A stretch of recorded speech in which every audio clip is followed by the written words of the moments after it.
You're about to play an unfinished level from The Last of Us Part 2.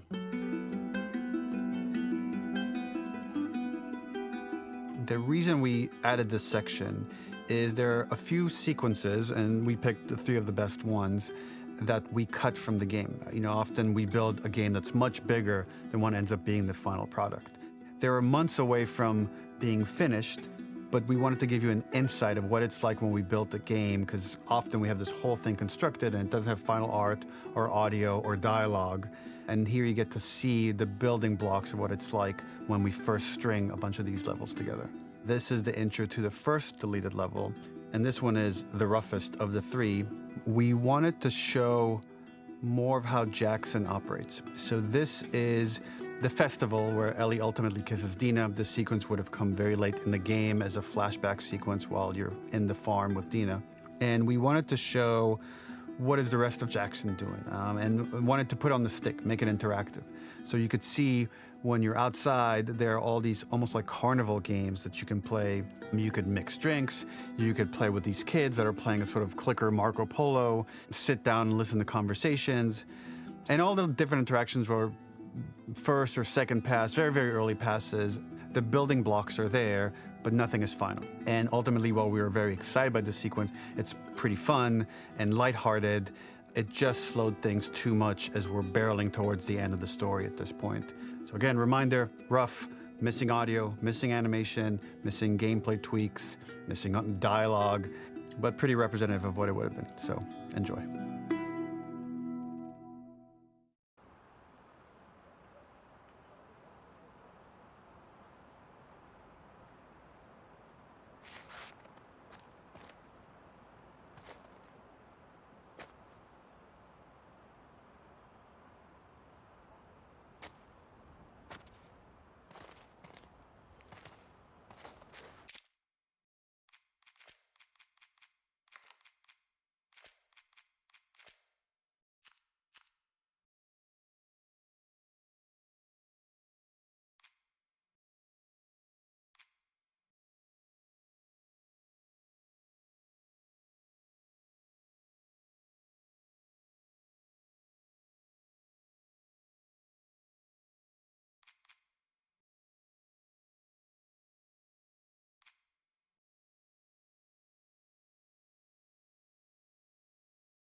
Originally, this level was going to transition us to farm.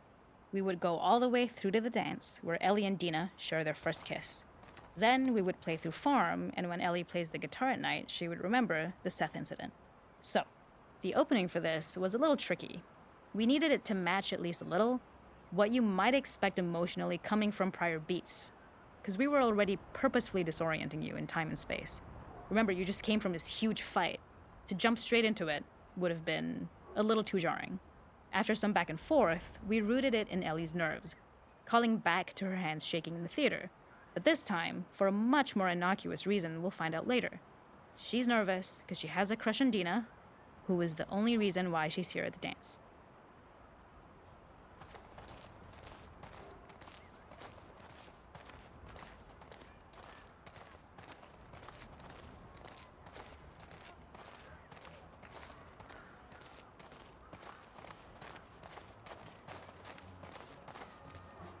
Something we really wanted to do was highlight the way their lives had turned upside down since she went down this path. We had this idea of recontextualizing all of our usual gameplay mechanics that were designed for really violent ends. The workbench, door bashes, throwable weapons, and even the infected, which is my personal favorite. Peppered throughout the level are moments of levity or shared history, all the while seeing how happy and mundane they all were before her huge revenge odyssey.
more that Ellie threw away.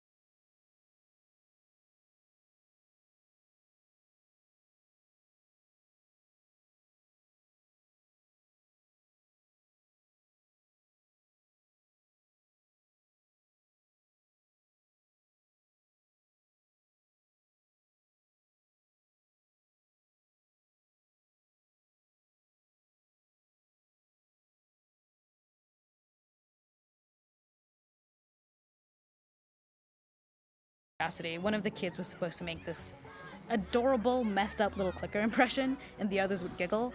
We tried a version where if you got close enough, the kid might try to follow you a little before turning back. Since clickers are blind and move by echolocation, for this game of messed up tag, Ellie must close her eyes and listen for when the children give themselves away. The thought was that these kids are in relative safety. They still grow up with the dangers of clickers and runners, and all those lessons would embed themselves in the games that they play. When the festival got cut, they tried to preserve this moment and move it to the front of the game where the snowball fight is, as a tutorial. However, being in the headspace of a clicker doesn't really teach you how to deal with them. Eventually, it evolved, and they instead made the snowball fight, which was, I think, way more effective. For me, it's character illuminating that not only does Ellie know this game, she plays along. There's a familiarity with the kids that's really nice to see, especially because it's such a difference from the Ellie we see later, who has a sort of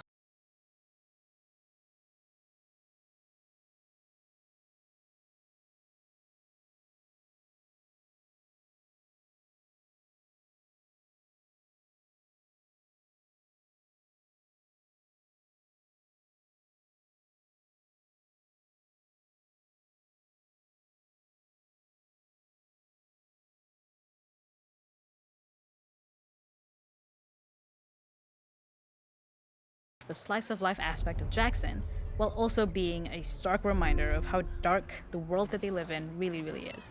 To attract attention and curiosity, one of the kids was supposed to make this adorable, messed up little clicker impression, and the others would giggle. We tried a version where if you got close enough, the kid might try to follow you a little before turning back.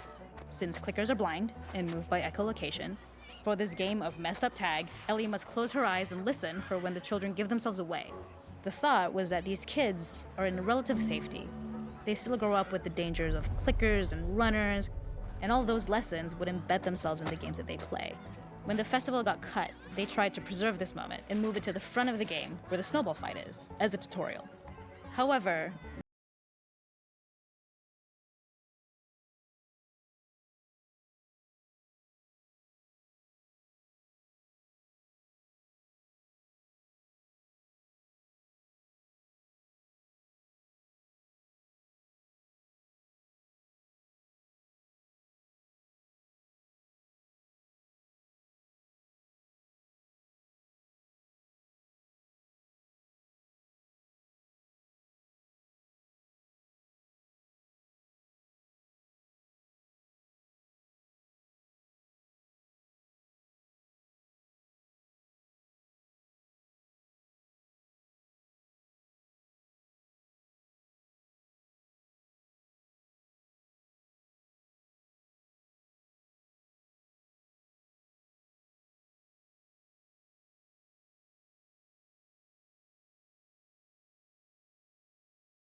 we had some different reactions from Ellie based on how strong you chose to make the drink. Something we wanted to prototype though, before it got cut, was picking up some ingredients around to add, like a lime or maybe a bottle of someone's favorite whiskey or salt, like you were earning upgrades.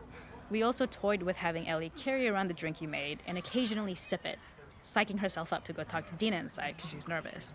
It got too noodly though, because she would need to keep placing it somewhere before she did anything.